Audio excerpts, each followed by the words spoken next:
নমস্কাৰ মই আপিল ৰহমানৰ স্বাগতম জনাইছো ইউটিউব চেনেললৈ সাজি পঢ়িম তোমালোকৰ ক্লাছ 6 সমাজ বিচিত্ৰা যেটো আছে তোমালোকৰ কিতাপ অৰ্থাৎ এটো সমাজ বিজ্ঞান হয় এটো কিতাপটো সো আজি আমি পাঠ 9 টো কৰিম প্ৰাচীন ভাৰতৰ ৰাজবংশ আৰু সমাজ সো তোমালোকে চাবা পেজ নম্বৰ প্ৰশ্ন দিয়া আছে অনুশীলনী 1 দিয়া আছে পেজ নম্বৰ চাবা তোমালোকে 77 পেজ নম্বৰ 77 ত চাবা অনুশীলনী 1 দিয়া আছে কৈছে যে তলত দিয়া প্ৰশ্নবোৰৰ উত্তৰ লিখা আমাক এইবিলাক প্ৰশ্নৰ উত্তৰ লিখিবলৈ কৈছে ক নম্বৰ প্ৰশ্ন দিছে যে মৌৰ্য বংশৰ প্ৰতিষ্ঠাতা কোন আছিল গতিকে মৌৰ্য বংশৰ প্ৰতিষ্ঠাতা কোন আছিল গতিকে ইফালে তোমালোকে চাবা পেজটো ইফালে তোমালোকে চাবা মৌৰ্য বংশ ধুনিয়াকৈ উল্লেখ কৰা আছে পেজ নম্বৰ 72 ত চাবা 72 পেজত চাবা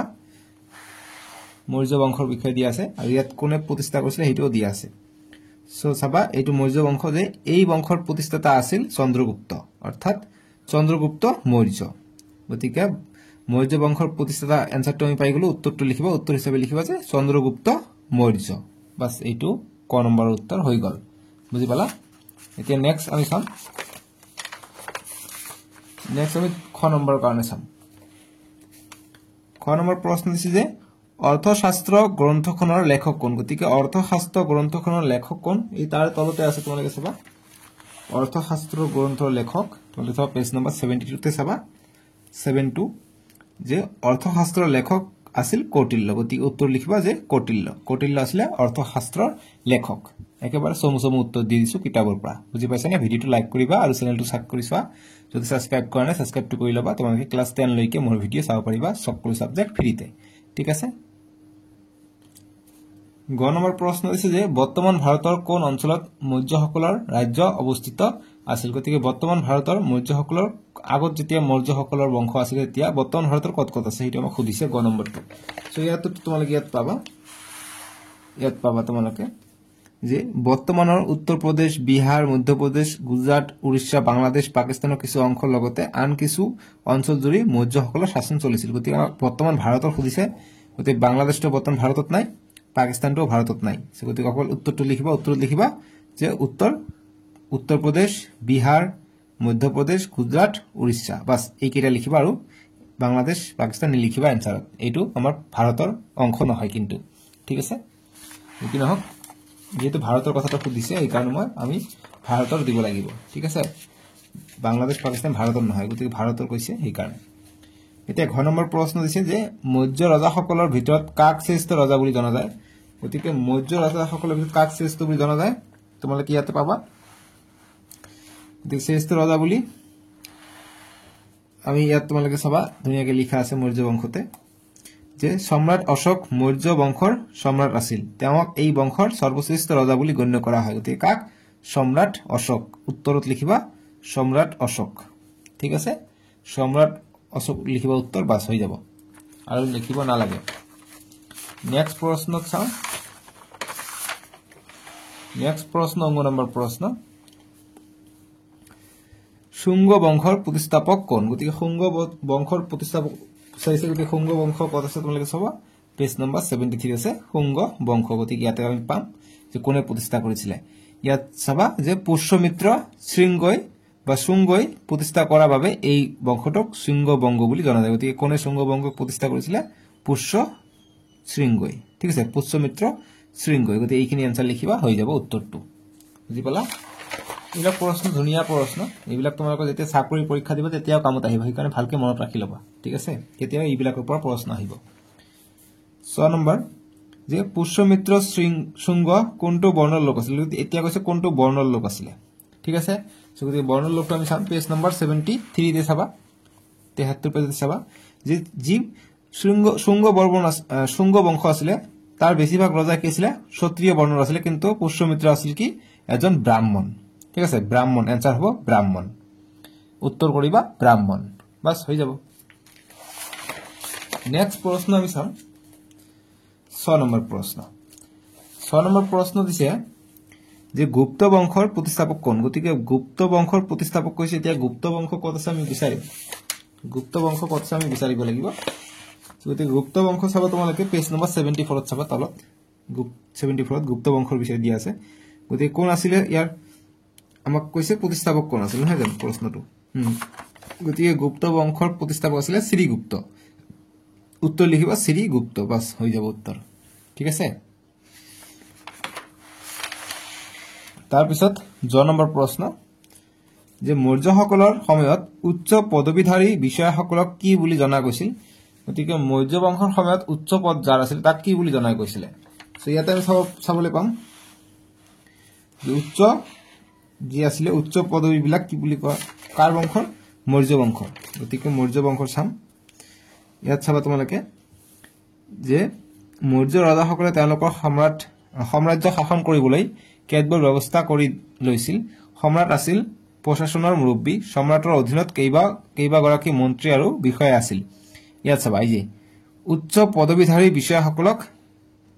অমাত্য বুলি জনা গৈছিল গতিকে উত্তৰ লিখিবা অমাত্য ঠিক আছে বাস এইখিনি লিখিবা হ'ব অমাত্য বুলি জনা গৈছিল ঠিক আছে দেখা গৈছে কিতাপত আছে তোমালোকে বিচাৰি চাবা তোমালোকে কিতাপত হ'ব হৈ মিলি যাব টেনচন কিয় কৰা এতিয়া 6 নম্বৰ প্ৰশ্ন যে অশোকৰ শাসনকালত উচ্চ পদবীধাৰী বিষয়াসকলক কি বুলি জনা গৈছিল এটো মৌৰ্য বংশৰ আছিল এইবাৰ কৈছে অশোকৰ শাসনকালত যিবিলাকৰ উচ্চ পদবীধাৰী ব্যক্তি আছিল বিষয় আছিল তেওঁলোকক কি বুলি জনা গৈছিল এই একখন পেজতে আছে তার তলতে আছে আনসারটো ইয়াত চাবা যে অশোকৰ শাসনকালত অৱশ্য উচ্চ পদবীধাৰী বিষয়াসকলক মহামন্ত্ৰী নামেৰেহে জনা গৈছিল গতিকে উত্তৰ লিখিবা মহামন্ত্ৰী বেছি লিখিবা নালাগে আছে উত্তৰটো লিখি দিবা নম্বৰ পাই যাবা মহামন্ত্ৰী হ'ব উত্তৰটো ঠিক আছে বুজি পালো এতিয়া নেক্সট প্ৰশ্ন ইও নম্বৰ প্ৰশ্ন যে অধ্যক্ষ বোলা বিষয়াসকলৰ দায়িত্ব কি আছিল গতিকে অধ্যক্ষ বোলা বিষয়াসকলৰ দায়িত্ব গতিকে অধ্যক্ষ বোলা বিষয়াসকলৰ দায়িত্ব ইয়াতে চাব যে উত্তৰ লিখিব যে বিভাগৰ দায়িত্বত থকা বিষয়াসকলক অধ্যক্ষ বুলি কোৱা হৈছিল এই বিষয়াসকলৰ উপৰি গতিকে বিষয়াসকলৰ দায়িত্ব হৈছে বিভাগৰ দায়িত্ব লোৱা উত্তৰ কৰিব যে বিভাগৰ দায়িত্বত থকা বিষয়াসকলক অধ্যক্ষ বুলি কোৱা হৈছিল গতিকে এইবিলাকৰ কাম আমাক সুধিছে গতিকে বিষয়াসকলক দায়িত্ব কি আছিল দায়িত্ব আছিল কি যে বিভাগৰ দায়িত্ব লোৱা যে বিভাগৰ দায়িত্ব বুলি দিব পাৰা একো প্ৰবলেম নাই বা ইয়াৰ সৰু সৰু মানুহবিলাক চলাইছিল সৰু সৰু বিষয়ক চলাইছিল নিদিলে হ'ব আচ্ছা এইখিনি লিখিবা যে বিভাগৰ দায়িত্বত থকা বিষয়াসকলক অধ্যক্ষ বুলি কোৱা হৈছিল এইখিনি লিখিবা হৈ যাব আৰু ইয়াত বিতংকৈ বস্তু দিয়া নাই এই কাৰণে ঠিক আছে গতিকে শাসনৰ সুবিধাৰ কাৰণে এটো কৈছিল গতিকে শাসনৰ দায়িত্ব আছিল বুলি দিব পাৰা কাৰণ শাসনৰ সুবিধাৰ বাবে বিভিন্ন বিভাগৰ সৃষ্টি কৰা হৈছিল গতিকে লিখিবা যে বিভাগৰ দায়িত্বত শাসনৰ সুবিধাৰ বাবে আছিল কি অধ্যক্ষ 2 নম্বৰ প্ৰশ্ন যে মৌৰ্যসকলৰ সময়ৰ প্ৰধান বৰ্ণকেইটা কি আছিল গতিকে মৌৰ্যসকলৰ সময়ৰ প্ৰধান বৰ্ণকেইটা তোমালোকে চাবলৈ পাবা মৌৰ্যসকল লোৱা কত আছে মৌৰ্যসকল গতিকে বৰ্ণকেইটা আছিল মৌৰ্যসকল এইকেইটা উত্তৰ লিখিবা ব্ৰাহ্মণ পেজ নম্বৰ 76 ত চাবা ই আছে ব্ৰাহ্মণ ক্ষত্ৰিয় বৈশ্য শূদ্ৰ আছিল প্ৰধান বৰ্ণ গতিকে 1 2 3 4টা আছিল এইকেইটা বৰ্ণ আছিল পেজ নম্বৰ 76 ত দিয়া আছে এতিয়া 6 নম্বৰ প্ৰশ্ন যে গুপ্ত বংশৰ শ্ৰেষ্ঠ ৰজাজন কোন গতিকে গুপ্ত বংশৰ শ্ৰেষ্ঠ ৰজা আমাক সুধিছে গতিকে গুপ্ত বংশ কত আছে গুপ্ত বংশ আমি ইয়াতে পাম গতিকে শ্ৰেষ্ঠ ৰজা কোন আছিল তোমালোকে চাবা এইফালে পেজ নম্বৰ 75 ত চাবা দিয়া আছে ধুনিয়াকে যে গুপ্তসকলৰ শ্ৰেষ্ঠ ৰজা বুলি কোৱা হয় গতিকে উত্তৰ লিখিবা সমুদ্ৰগুপ্ত ক নিদিবা যে উত্তৰ লিখিবা সমুদ্ৰগুপ্ত ক নিদিবা উত্তৰ অকল সমুদ্ৰগুপ্ত লিখিবা হৈ যাব ঠিক আছে বাস অনুশীলনী 1 আমি শেষ কৰিলো এতিয়া অনুশীলনী 2 লৈ যাম অনুশীলনী 2 লৈ আমি এতিয়া চেক কৰিম অনুশীলনী 2 টো পেজ নম্বৰ 78 ত আছে অনুশীলনী 2 ৰ প্ৰথমত কৈছিল তলত দিয়া প্ৰশ্নবোৰৰ উত্তৰ লিখা ক নম্বৰ প্ৰশ্ন যে মৌৰ্য বংশৰ সমসাময়িক দক্ষিণ ভাৰতৰ ৰাজবংশ তিনিটাৰ নাম লিখা গতিকে মৌৰ্য বংশৰ সমসাময়িক মানে একে ধৰণৰ তেনেকুৱা ধৰণৰ যি ৰাজবংশ আছিল দক্ষিণ ভাৰতত তিনিটা বংশৰ নাম লিখিব কৈছে সো পেজৰ ইফালে চাবা তোমালোকে ধুনিয়াকে দিয়া আছে যে দক্ষিণ ভাৰতৰ প্ৰধান ৰাজবংশ ইয়াত তলতে পাই যাবা পেজ নম্বৰ 77 ত চাবা তিনিটা বংশ কৈছে উত্তৰ লিখিবা যে পাণ্ড চোল আৰু চেৰা সকল বা 1 নম্বৰ পাণ্ড 2 নম্বৰ চোল 3 নম্বৰ চেৰা সকল বাস এই তিনিটা সমসাময়িক আছিল মৌৰ্য বংশৰ বাস হৈ গল বুজি পালা নেক্সট প্ৰশ্ন খ নম্বৰ যে পাণ্ডৱ বংশৰ ৰাজধানী কি আছিল গতিকে পাণ্ডৱ বংশৰ ৰাজধানী যেনেকৈ অসমৰ ৰাজধানী কি দিছপুৰ তেনেকুৱা পাণ্ডৱ বংশৰ ৰাজধানী কি আছিল আমাক প্ৰশ্ন সুধিছে গতিকে পাণ্ডৱ বংশ কত আছে সেইটো তোমালোকে বিচাৰিব লাগিব গতিকে পাণ্ডৱ বংশ তোমালোকে চাবা ইয়াতে আছে যে ইয়াত চাবা যে বৰ্তমান তামিলনাডুৰ কিছু অংশ জুৰি পাণ্ডৱ বংশৰ শাসন চলিছিল তেওঁলোকৰ ৰাজধানী আছিল কি মাদুৰাই গতিকে পাণ্ডৱ বংশৰ ৰাজধানীটো কি আছিল মাদুৰাই উত্তৰ লিখিবা মাদুৰাই ঠিক আছে এতিয়া 9 নম্বৰ প্ৰশ্ন দিছে যে উৰায়ুৰ কোনখন ৰাজ্যৰ শাসন কেন্দ্ৰ আছিল গতিকে উৰায়ুৰ কোনখন ৰাজ্যৰ শাসন কেন্দ্ৰ আছিল এইফালে চাবা তোমালোকে পেজ নম্বৰ 77 ত যে উৰায়ুৰ ইয়াত আছে চাবা যে কৈছে কি যে পাণ্ডৱসকলৰ ৰাজ্যৰ একেবাৰে কাষতে চোল নামৰ আন এটা ৰজাই আন এটা ৰাজবংশই শাসন কৰিছিল তেওঁলোকৰ শাসনৰ মূল কেন্দ্ৰ আছিল উৰায়ুৰ গতিকে উৰায়ুৰ আছিল শাসন কেন্দ্ৰ গতিকে কোন বংশৰ চোল ঠিক আছে প্ৰশ্নটো কৈছে আমাক উৰায়ুৰ কোনখন ৰাজ্যৰ শাসন কেন্দ্ৰ আছিল গতিকে উৰায়ুৰ আছিল কোনখন ৰাজ্যৰ শাসন কেন্দ্ৰ গতিকে চোল ৰাজ্য ঠিক আছে চোল ৰাজবংশ গতিকে চোল এনসাৰটো কৰিব চোল বাস হৈ যাব ঠিক আছে চোল নামৰ এটা ৰাজবংশ আছিল গতিকে চোল এনসাৰটো হ'ব উত্তৰ কৰিবা চোল 6 কৰ চোল চোল বাস এইটো কৰিবা হৈ যাব ঠিক আছে পেজ নম্বৰ 77 এতিয়া ঘ নম্বৰ প্ৰশ্ন দিছে যে চেৰাসকলৰ অঞ্চলটো কি বুলি জনা গৈছিল গতিকে চেৰাসকলৰ অঞ্চলটো কি বুলি জনা গৈছিল তোমালোকে ইয়াত চাবা চেৰাসকল আমি চাম চেৰাসকল ইয়াত আছিল আমি তিনিটা বংশ পাইছো গতিকে ইয়াৰ চেৰাসকলৰ কথা কৈছে গতিকে এইফালে চাবা ইয়াত চাবা চেৰাসকলৰ এই অঞ্চলক কেৰেলা বুলি জনা যায় ঠিক আছে কেৰেলা বুলি জনা গৈছিল গতিকে পেজ নম্বৰ 77 78 আছে কেৰেলা উত্তৰটো হ'ব কেৰেলা বুজিছা কেৰেলা চেৰাসকলৰ অঞ্চলটো কেৰেলা বুলি জনা যায় বা উত্তৰত অকল কেৰেলা লিখিবা হৈ যাব ঠিক আছে যেহেতু আমাক প্ৰশ্নটো কৈছিলে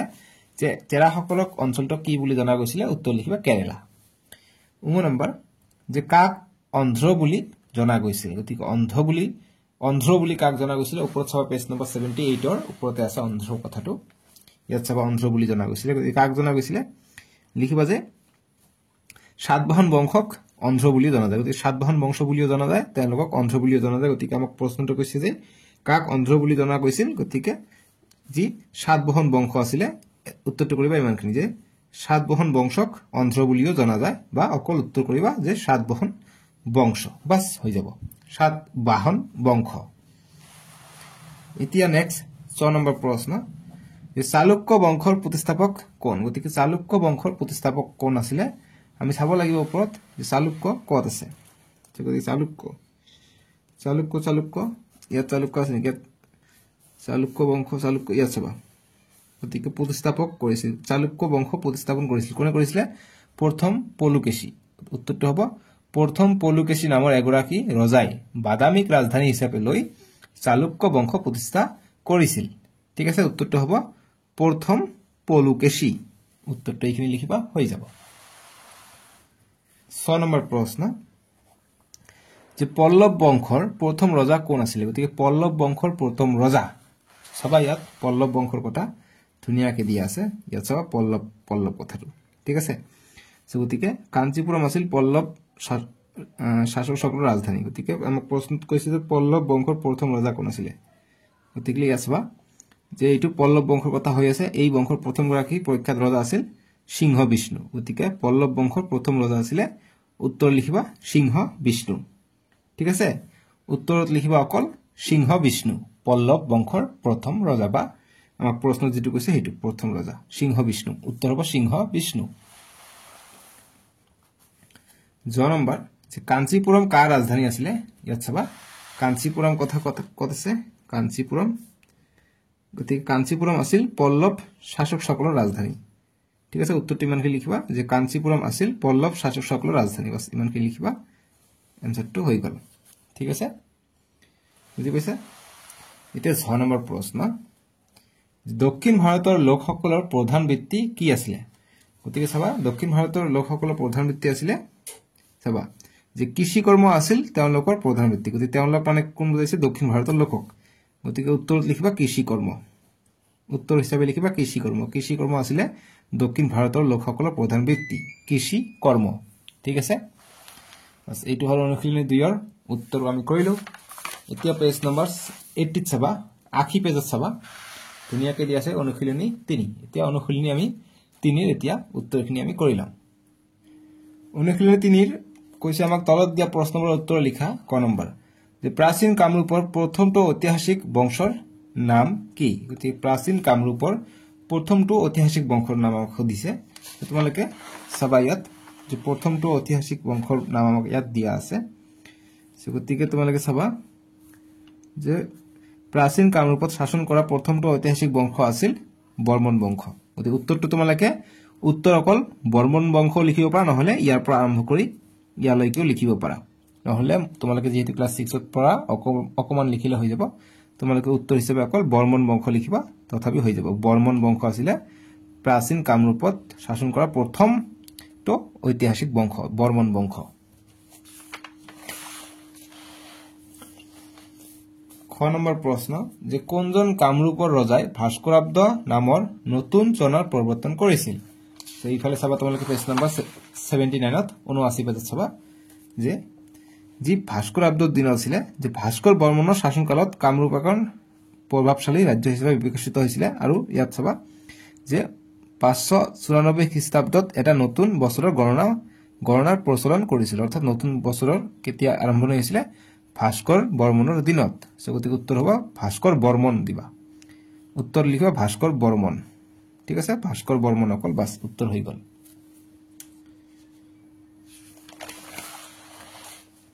কোনজন কামৰূপ ৰজা কৈছে ভাস্কৰ বৰ্মন হ'ব উত্তৰটো গ নম্বৰ যে বৰ্মন বংশৰ শ্ৰেষ্ঠ ৰজা কোন আছিল গতিকে বৰ্মন বংশৰ শ্ৰেষ্ঠ ৰজা আমাক সুধিছে সো ইয়াতে চাবলৈ পাবা কোন আছিল শ্ৰেষ্ঠ ৰজা গতিকে চাবা যে তেওঁক বৰ্মন বংশৰ শ্ৰেষ্ঠ ৰজা বুলি কোৱা হয় কাক আছিল ভাস্কৰ বৰ্মন উত্তৰটো হ'ব ভাস্কৰ বৰ্মন গতিকে বৰ্মন বংশৰ শ্ৰেষ্ঠ ৰজা আছিল ভাস্কৰ বৰ্মন উত্তৰ লিখিবা ভাস্কৰ বৰ্মন ঠিক আছে বা বৰ্মন বংশৰ শ্ৰেষ্ঠ ৰজাজনৰ নাম হ'ল ভাস্কৰ বৰ্মন বুলিও লিখিব পাৰি নট এ প্ৰবলেম এতে নেক্সট খ নম্বৰ যে চীনা পৰিব্ৰাজক হিউয়েন চাং কামৰূপলৈ কেতিয়া আহিছিল তোমালোকে চাবা ধুনিয়াকৈ দি আছে যে পেজ নম্বৰ 79 ত 79 পেজত চাবা যে চীনা পৰিব্ৰাজক হিউয়েন চাং অসমলৈ আহিছিল কাৰ দিনত আহিছিল ভাস্কৰ বৰ্মনৰ দিনত আহিছিল গতিকে ভাস্কৰ বৰ্মনৰ দিনত হিউয়েন চাঙে অসমলৈ আহিছিল ঠিক আছে উত্তৰটো হ'ব ভাস্কৰ বৰ্মনৰ দিনত উত্তৰ প্ৰশ্নটো কৈছে যে চীনা পৰিব্ৰাজক হিউয়েন চাং কামৰূপলৈ কেতিয়া আহিছিল গতিকে কেতিয়া আহিছিল উত্তৰটো অকমান লিখিবা যে ভাস্কৰ বৰ্মনৰ দিনত ঠিক আছে ভাস্কৰ বৰ্মন ৰ এটা দিবা ইয়াৰ লগত ৰ ভাস্কৰ বৰ্মনৰ দিনত লিখিবা দিনত যে ভাস্কৰ বৰ্মনৰ দিনত হিউয়েন চাঙে অসমলৈ আহিছিল বাস এইখিনি কৰিবা উত্তৰটো হৈ যাব ঠিক আছে নম্বৰ যে বিষয় বুলিলে কি বুজা গতিকে বিষয় বুলিলে কি বুজা আমাক প্ৰশ্ন কৰিছে তোমালোকে ইয়াত উত্তৰটো পাই যাবা যে বিষয় বুলি জনা গৈছিল গতিকে উত্তৰটো ইয়াৰ পৰা লিখিবা যে প্ৰাচীন কামৰূপৰ শাসন ব্যৱস্থাত ৰজা আছিল প্ৰধান ক্ষমতাশালী লোক গুপ্তসকলৰ দৰে ইয়াতো ৰাজ্যখন বিভিন্ন প্ৰশাসনিক গোটত বিভক্ত কৰা হৈছিল তেনে গোটবোৰক বিষয় বুলি জনা গৈছিল বাস এইখিনি লিখিবা হৈ গল এতিয়া নেক্সট প্ৰশ্ন 6 নম্বৰ যে কামৰূপ ৰাজ্যৰ কেইটামান উল্লেখযোগ্য বৃত্তিৰ নাম লিখা গতিকে উল্লেখযোগ্য বৃত্তি যে কামৰূপ ৰাজ্যৰ প্ৰধান বৃত্তি আছিল কৃষি যে প্ৰধান জীৱিকা আছিল কৃষি কিন্তু উল্লেখযোগ্য কি আছিল যে ইয়াৰ লগতে কাপৰ বোৱা কাহ পিতল বা মাটিৰ পাত্ৰ তৈয়াৰ কৰা আদিও আছিল কিছুমান উল্লেখনীয় বৃত্তি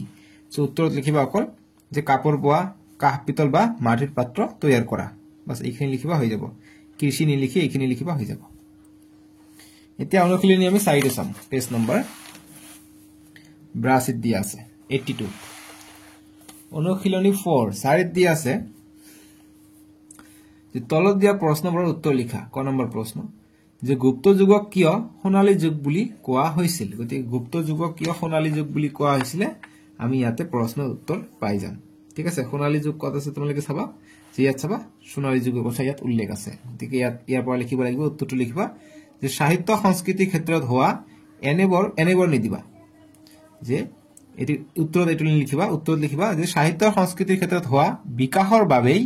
গুপ্ত যুগক সোণালী যুগ বুলি অভিহিত কৰা হয় বাস এইখিনি লিখিবা উত্তৰ হৈ গল ঠিক আছে বুজি পাইছা এতিয়া নেক্সট প্ৰশ্নটো চাম নেক্সট খ নম্বৰ প্ৰশ্ন যে কালিদাসে লিখা তিনিখন নাটকৰ নাম লিখা গতি কালিদাসে লিখা তিনিখন নাটকৰ নাম সো ইফালে চাবা বহুতো লিখিছে ইয়াত দেখা যে কালিদাসে সংস্কৃত ভাষাত ৰচনা কৰা ৰঘুবংশম গতি বহুতো আছে যিকিটা সহজ তিনিখন কৈছে কালিদাসে লিখা সো গতিকে 1 নম্বৰ দিবা যে ৰঘুবংশম 2 নম্বৰ কুমাৰ সম্ভৱম আৰু মেঘদূত বাস এই তিনিটা সহজ আছে লিখিবা ঠিক আছে এতিয়া গ নম্বৰ প্ৰশ্ন যে বৰ্তমানৰ নাম প্ৰয়াগৰাজ প্ৰশস্তিৰ লেখক কোন আছিল গতিকে বৰ্তমান আগত বেলেগ নাম আছিল এতিয়া প্ৰয়াগৰাজ বুলি কোৱা হয় যত কুম্মেলা হৈ গল কেদিনমান আগত সো গতিকে বৰ্তমানৰ নাম প্ৰয়াগৰাজ প্ৰশস্তিৰ লেখক কোন আছিল গতিকে এইটোৰ লেখক কোন আছিল ইয়াত চাবা প্ৰয়াগৰাজৰ আগৰ নাম আছিল এলাহাবাদ ঠিক আছে গতিকে পৰীক্ষাত এলাহাবাদ প্ৰশস্তিৰ লেখক আছিল হৰিসেন গতিকে উত্তৰটো লিখিবা হৰিসেন ঠিক আছে এলাহাবাদ প্ৰশস্তি আৰু বৰ্তমানৰ হৈছে প্ৰয়াগৰাজ প্ৰশস্তি ঠিক আছে উত্তৰ হ'ব হৰিসেন হৰিসেন আছিল লেখক এতিয়া ঘ নম্বৰ প্ৰশ্ন যে দ্বিতীয় চন্দ্ৰগুপ্তৰ সভাসদ অমৰ সিংহই ৰচনা কৰা অভিধানখনৰ নাম কি গতিকে যি দ্বিতীয় চন্দ্ৰগুপ্তৰ আছিল তাতে সভাসদ অমৰ সিংহই ৰচনা কৰা অভিধানৰ নাম অমৰ সিংহই এখন ৰচনা কৰিছিল অভিধান সেইখনৰ নাম কি আমাক সুধিছে গতিকে চাবা ইয়াত ধুনিয়াকৈ আছে সো ইয়াত আমি বিচাৰিম কত আছে চাবা মই উলাই দি আছো ৰবা দেই ইয়াত আছে চাবা যে ইয়াত ধুনিয়াকৈ উল্লেখ আছে যে দ্বিতীয় চন্দ্ৰগুপ্তৰ সভাসদ অমৰ সিংহই এই অভিধান প্ৰণয়ন কৰিছিল গতিকে এই অভিধান বুলি কাক বুজাইছে অমৰ কোষক বুজাইছে ঠিক আছে অভিধান অমৰ কোষ গতিকে উত্তৰটো লিখিবা অমৰ কোষ ঠিক আছে এই অমৰ কোষটো অমৰেন্দ্ৰ সিংহই দ্বিতীয় চন্দ্ৰগুপ্তৰ সভাসদত প্ৰণয়ন কৰিছিল গতিকে উত্তৰটো হ'ব অমৰ কোষ ঠিক আছে এতিয়া 9 নম্বৰ প্ৰশ্ন যে দক্ষিণ ভাৰতত কি কি ভাষাত নাটক কবিতা আদি ৰচনা কৰা হৈছিল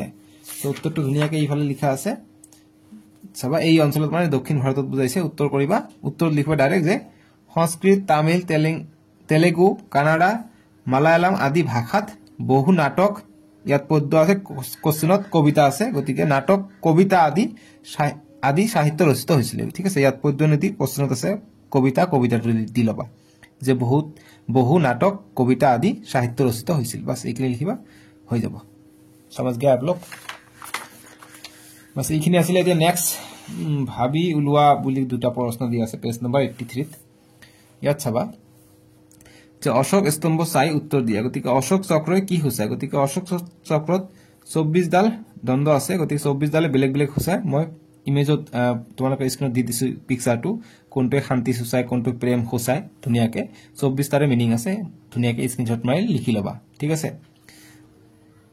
এতিয়া খ নম্বৰ প্ৰশ্ন দিছে যে অশোক চক্ৰৰ তলত খোদিত সত্যমেৱ জয়তে বাক্যশাৰী কত কত দেখিবলৈ পোৱা গতিকে যে অশোক চক্ৰৰ তলত যদি সত্যমেৱ জয়তে লিখা থাকে এটো বহুত ঠাইত দেখিবলৈ পোৱা যেনেকুৱা আমি টকা যেটো ব্যৱহাৰ কৰো টকাত লিখা থাকে অশোক চক্ৰৰ তলত সত্যমেৱ জয়তে তেনেকুৱা আৰু কত কত দেখিবলৈ পোৱা তোমালোকে হেতু নিশ্চয়কৈ চাবা কোনোটা বস্তু পালে গভৰ্ণমেন্টৰ অফিচিয়েল বস্তু পালে তাতে অশোক চক্ৰ থাকিব তাৰ তলত চাবা সত্যমেৱ জয়তে লিখা আছে গতি কত কত চাবলৈ পাও তোমালোকে নিশ্চয়কৈ লক্ষ্য ৰাখিবা ঠিক আছে যেনেকুৱা টকাত মই এটা কৈ দিলো টকা আমাৰ ভাৰতীয় মুদ্ৰাটো থাকে প্লাস যি আমি কাগজী টকা আছে হেতুটো পাও ঠিক আছে এতিয়া তোমালোকে লক্ষ্য কৰিবা তাতে সত্যমেৱ জয়তে লিখা আছে সো এইখিনি আছিল আমি নেক্সট ভিডিওত পাৰ্ট 10 টো কৰিম ভাৰতীয় সংস্কৃতিৰ ভেটি ডেসক্ৰিপচনত দি আছে নহলে এইটো টাইপ কৰিবা ইউটিউবত V1 Y7 F5 নহলে মই প্লেলিষ্টটো বনাই দিছো তাতে গৈ চাব পাৰিবা আজিলৈকে আহো বাবে টেক কেয়াৰ